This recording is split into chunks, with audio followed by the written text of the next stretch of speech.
Do you find that your drone footage looks a little bit too crisp, a little bit too clear? I'm going to use the Dehancer Pro plugin in DaVinci Resolve to show you how to get this cinematic film feel. Follow along while I convert this footage. DaVinci Resolve gives us a tool called Color Space Transform, or CST. It's our translator. Let's jump over to Resolve. We'll go to the Color tab. Here's a clip from my DJI Inspire drone shot in D-log. So what I'm going to do first here is add the Color Space Transform node. I'm going to drop it on this side, and then I'm going to go back to the library and I'm going to grab another one and drop it on that side.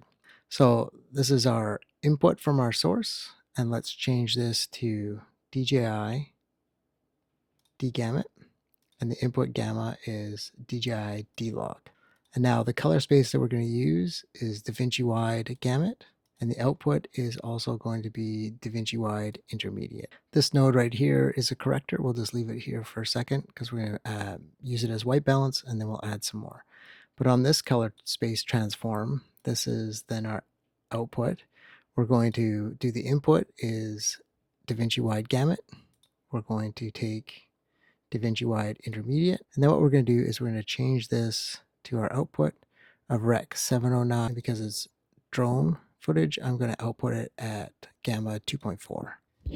So this is how I do my color grading for my drone footage. I do a color space transform, taking the DJI D-log into DaVinci Wide Gamut, and then I'm going to make this one into my white balance, and then I'm going to hold Option S, and this will be my exposure, and then Option S one more time, and this one I'll make it my look or my LUT.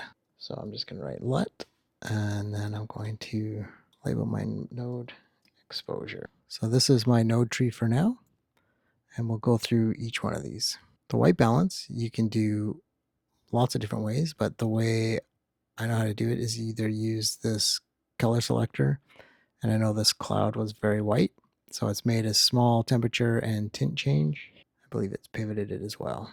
So that's one way to do it, or I can reset this node, and we can go into the HDR wheels, take this global, and then it's usually down to the right a little bit to give us that look. So you can see if I move it too far, it doesn't look good. And if you do move things too far, and you can just use the little reset wheel, and let's just bring it down a little bit here. There we go. So my white balance is set, and now we can do exposure. So I was using an ND filter on that day. We come back here, and you can switch between lift, gamma, gain, and offset. And if we go to log, it's going to change this to shadow, midtone, and highlights, and leaving offset there. And we're just going to raise the image up just a little bit. And that will adjust for my ND filter. Now, with our LUT, we're going to change our key output here. Most LUTs you don't want more than 30%. So 0.3 is 30% because 1 is full value. You can spend all kinds of time adjusting everything to get the image exactly. But this is the node tree that I'm using for just taking the DJI D-log and putting it to REC709. Now, if I want to give this the look and feel of film, what I'm going to do is I'm going to look up Dehancer. I'm going to take the Dehancer Pro. I'm going to add it here on the end.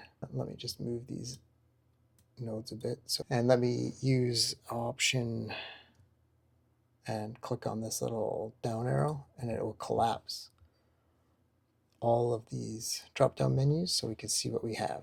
We have input, film, film developer, film compression, expand, print, color head, film grain, halation, bloom, film damage, film breadth, gate weave, overscan, vignette, monitor, output, LUT generator, and some options. So in the options, it just has quality and then information about the license and that.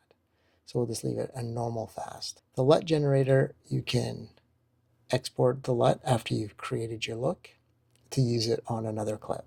Output is just the percentage of how much all of this is going to affect. So it's like our key output.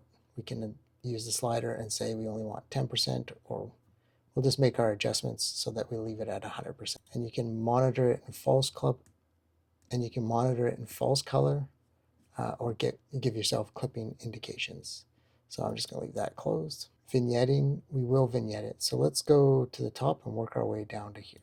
So our input, we know that our color space transform at the end is exporting it as REC709. You can set this up, like if you have a Red or a Canon, they currently don't have the X9 for DJI, but they have the other DJI drones in there.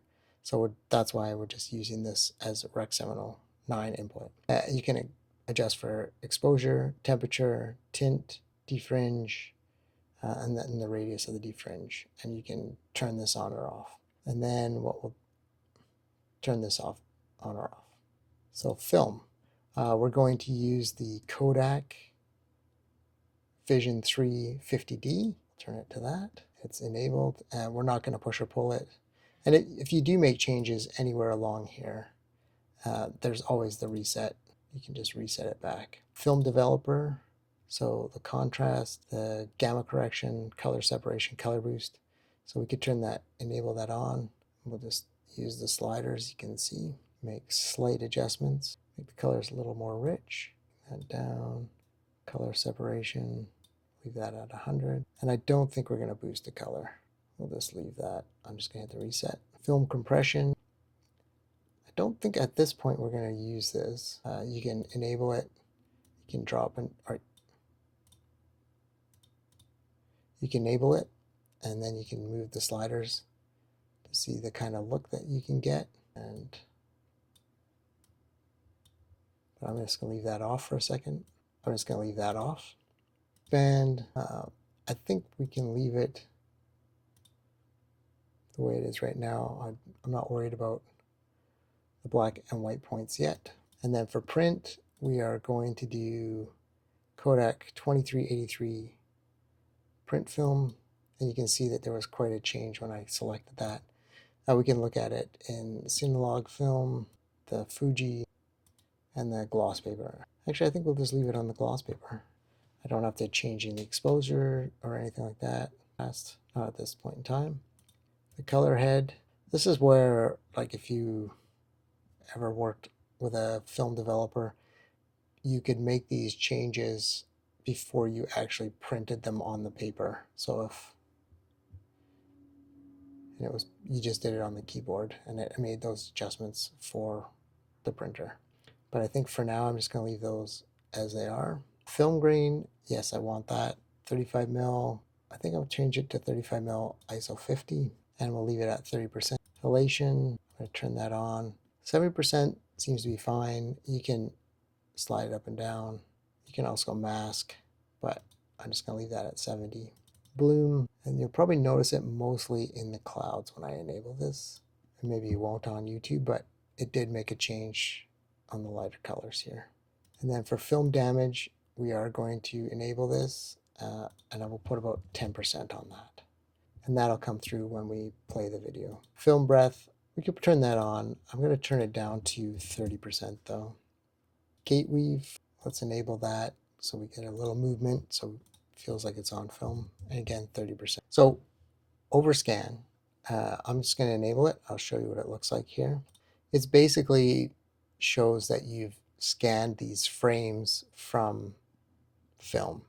Now you can adjust the scale of this and make it look like you just scanned a little bit of it. You can change the exposure, the offset. Right now I'm not going to use this on this clip. I just want it to look like it was filmed on film. I don't want to show that it was filmed on film, if that makes sense. The vignetting, I'm going to turn that on. Spot the size, if you drag it down, you notice it gets darker around the edges. So I'm just going to bring it down a little bit. The feather, again, you can see the circle shows up. But if you've just get a little bit in the corners, gives it that softer feel. And then for monitor, I already went through.